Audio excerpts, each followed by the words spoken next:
आमदार निरंजन डावखरे यांनी अजित पवार यांना अर्पण केली श्रद्धांजली।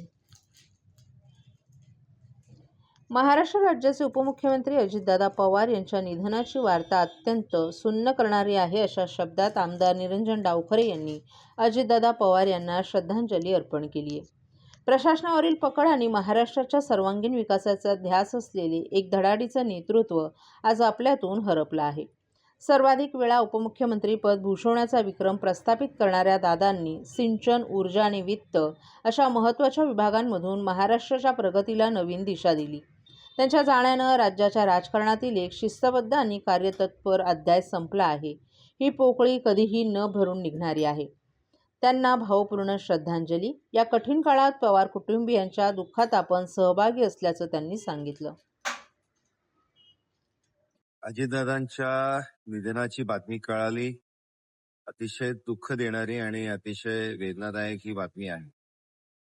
डावखरे साहेबांचं, अजितदादांचं, आरारावांचं एक वेगळं ऋणानुबंध होतं। डावखरे साहेबांच्या निधनानंतरही खरं तर नेहमीच अजितदादांचं आणि त्यांच्या कुटुंबियांचं प्रेम, आशीर्वाद हे आम्हाला डावखरे कुटुंबियांना नेहमीच भेटत राहिलं। अजितदादांच्या माध्यमाने एक शिस्तीचा कार्यकर्ता कसा असावा, सामाजिक काम करत असताना, आपल्याला लोकांच्या हिताचे काम करत असताना वेळेचं भान आणि शिस्तचं पालन कसं करावं हे नेहमीच त्यांच्याकडनं शिकायला भेटत होतं। अजितदादांच्या निधनाने महाराष्ट्राचं एक फार मोठं नुकसान, न भरून निघणारं नुकसान हे झालेलं आहे। उपमुख्यमंत्री एकनाथ शिंदे आणि वनमंत्री गणेश नाईक यांच्यातील वाद आता विकोपाला पोहोचला असून गणेश नाईक यांच्याकडून सातत्यानं एकनाथ शिंदे यांना लक्ष्य करण्यात येत आहे। भाजपानं परवानगी द्यावी, यांचं नामोनिशाण मिटवून टाकतो अशी थेट टीका गणेश नाईक यांनी एकनाथ शिंदे यांच्यावर केली होती।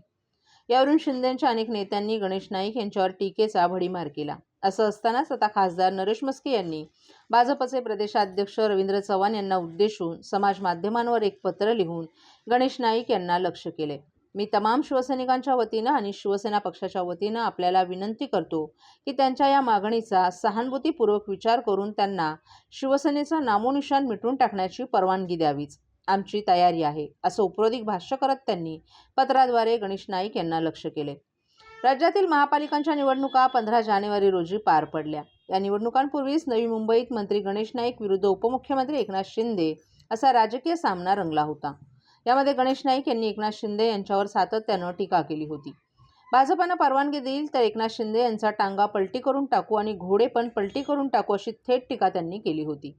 निवडणुकांचा निकाल लागल्यानंतर हा वाद संपेल असं वाटत असतानाच आता हा वाद पुन्हा एकदा पेटला आहे। भाजप नेते आणि वनमंत्री गणेश नाईक यांनी पुन्हा एकदा उपमुख्यमंत्री एकनाथ शिंदे यांना लक्ष्य करत आक्रमक विधान केले।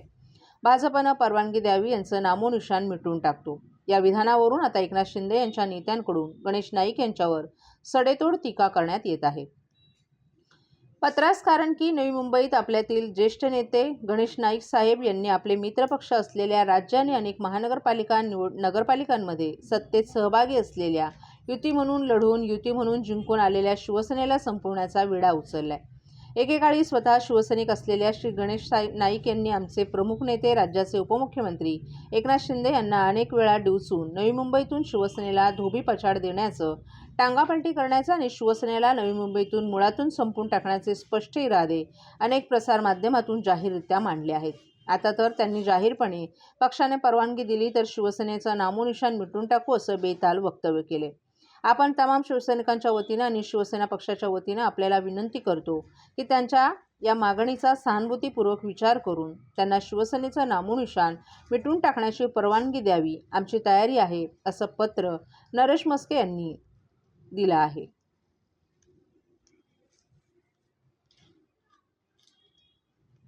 बाजू का घेत नाहीत? केवळ एकनाथ शिंदे या व्यक्तीवरचा राग, पोटदुखी आणि यातून अशा पद्धतीचे वक्तव्य करत असतील तर शिवसैनिक म्हणून आम्हाला ते सहन होणार नाही। ज्या पद्धतीने त्यांचं वक्तव्य आहे त्यामुळे कुठेतरी महायुतीमध्ये घुसपूस जी आहे ती मोठ्याने वाढत आहे का? हे बघा, गणेश नाईक ज्या पद्धतीने वक्तव्य करतायत ते चुकीचं आहे। आम्ही आमचे पक्षप्रमुख त्यांच्याकडे आमची भूमिका मांडू, परंतु चुकीच्या पद्धतीने जे चाललेलं आहे त्याचं उत्तर आम्ही देणार। याआधी अनेक वेळा बोलून सुद्धा पक्षाने कारवाई त्यांच्या केलेली नाहीये. या संदर्भात जर बनायचं झालं तर अनेक ठिकाणी तुमचे महापौर एकत्र बसवण्यावरती देखील चर्चा सुरू आहे. कसं पाहताय? आमची भूमिका काय असेल ते आम्ही पक्षप्रमुखांकडे मांडू, पण चुकीच्या पद्धतीने नामोनिशान मिटवण्याची जी काही भाषा आहे त्या भाषेला अरेला कारेचं उत्तर दिलं जाणार. सर्व नागरिकांना आवाहन करण्यात येत आहे की सध्या डासांमार्फत पसरणाऱ्या डेंग्यू या आजाराचा प्रसार रोखण्यासाठी प्रत्येकाने पुढीलप्रमाणे कार्यवाही करावी. डेंग्यू आजार एडिस इजिप्ती हा डास चावल्याने होतो. या डासांची पैदास साचलेल्या किंवा साचवलेल्या स्वच्छ पाण्यामध्ये होते. 8 दिवसांपेक्षा जास्त दिवस पाणी उघडे व साचून राहिल्यास त्यात डास अंडी घालतात.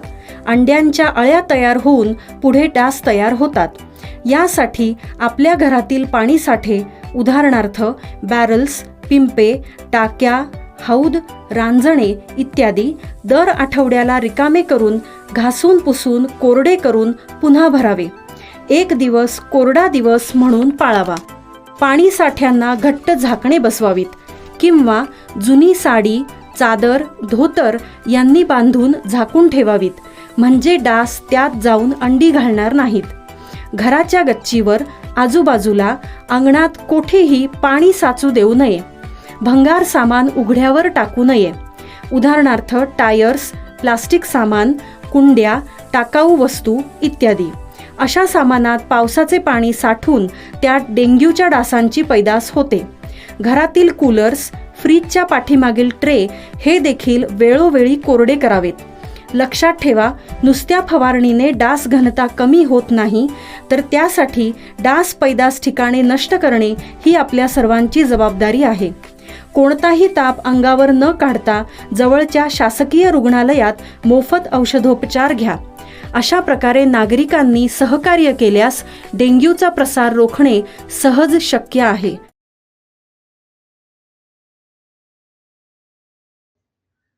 ठाणे महापालिका निवडणुकीत एकहाती शिवसेना शिंदे गट पक्षाची सत्ता आली आहे. त्यानुसार आता शिवसेनेकडून शिंदे महापौर पदासाठी 30 जानेवारी रोजी अर्ज दाखल केले जाणार आहेत. तर 3 फेब्रुवारी रोजी महापौर पदासाठी निवडणूक होणार असून त्यातून महापौर निवडला जाणार आहे. शिवसेनेतून महापौर पदासाठी 7 जणांची नावं पुढे आली असून यातून कोण महापौर होणार याकडे सर्वांचंच लक्ष लागले. ठाणे महापालिकेच्या नुकत्याच झालेल्या सार्वत्रिक निवडणुकीत शिवसेना शिंदे गट यांनी 75 जागांवर यश मिळवले. तसेच अपक्ष नगरसेविका प्रमिला केणी यांनी देखील त्यांना पाठिंबा दिलाय. त्यामुळे ही संख्या आता 76 झाली आहे. मागील आठवड्यात महापौर पदासाठी आरक्षण जाहीर झालं. यामध्ये अनुसूचित जाती प्रवर्गासाठी आरक्षित झालेल्या या पदासाठी शिवसेना शिंदे गटातून 7 जणांची नावं पुढे आली आहेत. या 7 पैकी कोणाच्या नावावर अंतिम शिक्कामोर्तब होणार याकडे सर्वांचं लक्ष लागले. महापौर पदासाठी 3 फेब्रुवारी रोजी निवडणुका होणार आहेत. त्यानुसार 30 जानेवारी रोजी त्यासाठी अर्ज भरला जाणार आहे. परंतु 7 पैकी कोणाला संधी मिळणार हे पाहणं महत्त्वाचं ठरणार आहे. शिवसेना शिंदे गट पक्षाकडून महापौर पदासाठी 7 जणांची नावं पुढे आली आहेत. परंतु आता उपमहापौर पदासाठी कोणाला संधी मिळणार हे देखील पाहणं तितकंच महत्त्वाचं आहे. त्यातही भाजपनं महापौर पदासाठी दावा केला असला तरी देखील युती असल्यानं त्यांना उपमहापौर पदावर समाधान मानावं लागणार का अशी चर्चा रंगली असून या संदर्भातील निर्णय येत्या 2 दिवसात होईल अशी अपेक्षा व्यक्त केली जात आहे. वंदनीय गुरुवर्य धर्मवीर आनंद दिघे यांच्या जयंतीदिनानिमित्त उपमुख्यमंत्री एकनाथ शिंदे यांनी ठाण्यातील त्यांच्या समाधीस्थळी दर्शन घेतलं. यावेळी त्यांनी गुरुवर्य आनंद दिघे यांना कृतज्ञता व्यक्त करत आनंद दिघे साहेबांचं स्वप्न असणारा ठाणे महापालिकेवरील भगवा झेंडा कायम फडकत ठेवण्याचं कार्य आपण पूर्ण करत असल्याचं ठामपणे सांगितलं. आनंद दिघे यांच्या जयंतीदिनानिमित्त दरवर्षी समाजोपयोगी आणि लोकाभिमुख उपक्रम राबवले जातात. समाजकारण आणि लोकहित हेच त्यांच्या विचारांचं केंद्र होतं. त्यांच्या प्रेरणेने आणि आशीर्वादानं ठाणे महापालिकेवर कर्मवीरांनी लावलेला भगवा यंदा अधिक तेजानं फडकत असून यापूर्वीच सर्व विजयाचे विक्रम या निवडणुकीत मोडीत काढले गेले असल्याचंही त्यांनी सांगितलं. ठाणे जिल्हा हा शिवसेनेचा बालेकिल्ला आहे आणि तो कायम राखण्याचं काम आपण केलं आहे. कल्याण, डोंबिवली आणि उल्हासनगर महापालिकांवरही भगवा झेंडा फडकलाय. संपूर्ण महाराष्ट्रात बाळासाहेब ठाकरे यांच्या विचारांवर चालत शिवसेना पुढे जात आहे. नुकत्याच झालेल्या विधानसभा निवडणुकांमध्ये शिवसेना राज्यात 2ऱ्या क्रमांकाचा पक्ष ठरली. ही आपल्या सर्वांसाठी अभिमानाची बाब आहे. नगर परिषद आणि महापालिका निवडणुकांमध्येही शिवसेनेनं 2रा क्रमांक पटकावलाय. त्यामुळे पक्षाची ताकद राज्यभर वाढताना दिसत असल्याचं त्यांनी नमूद केलं. काही लोक म्हणत होते की शिवसेना ठाण्यापुरती मर्यादित आहे, परंतु आज शिवसेना चांदा ते बांधापर्यंत पसरली आहे. हे संपूर्ण महाराष्ट्रानं पाहिलं आहे असं सांगत त्यांनी विजयाची गोडी पुढेही कायम राहील असा विश्वासही व्यक्त केलाय. शिंदे यांनी शिवसेनेचा मूलमंत्र स्पष्ट करत सांगितलं की 80% समाजकारण आणि 20% राजकारण हा गुरुमंत्र घेऊन पक्ष वाटचाल करत आहे. आपत्तीत शिवसेना, संकटात शिवसेना हे समीकरण गेल्या अनेक वर्षांपासून कायम असल्याचंही त्यांनी नमूद केलं. मुख्यमंत्री माझी लाडकी बहीण योजनेबाबत बोलताना त्यांनी या योजनेमुळे महिलांना मोठा आधार मिळाल्याचं सांगितलं. अनेक कुटुंबियांनी या योजनेच्या मदतीनं छोटे मोठे व्यवसाय सुरू केलेत. दुर्गम भागातील एका गरीब कुटुंबियाचा अनुभव सांगताना त्यांनी महिलेला मिळणाऱ्या 1500 रुपयांच्या मदतीतून त्या कुटुंबियानं तेल, मीठ, मसाला घेऊन घर चालवलं असून त्यांना मोठा आधार मिळाल्याचं सांगितलं. याशिवाय लखपती योजना, एसटी प्रवासात महिलांना 50% सवलत, मुलींसाठी उच्च शिक्षणाच्या योजना आणि महिला बचत गटांना मदत अशा अनेक लोककल्याणकारी योजना सरकारनं राबवल्याचंही त्यांनी सांगितलं. महिलांना स्वतःच्या पायावर उभं करण्याचं स्वप्न आनंद दिघे यांनी नेहमी पाहिलं होतं आणि त्याच मार्गावर आपण चालत असल्याचंही त्यांनी अधोरेखित केलं. आपल्या भाषणाचा समारोप करताना उपमुख्यमंत्री शिंदे यांनी शिवसेनेच्या वाढीमागे गुरुवर्य आनंद दिघे साहेबांचे आशीर्वाद, त्यांची शिकवण आणि जनतेचं प्रेम आणि पाठिंबा हीच खरी प्रेरणा आणि ऊर्जा असल्याचं सांगितलं. ठाणे महापालिकेवर भगवा कायम फडकवत ठेवणं हीच त्यांना खरी आदरांजली असल्याचंही त्यांनी स्पष्ट केलं.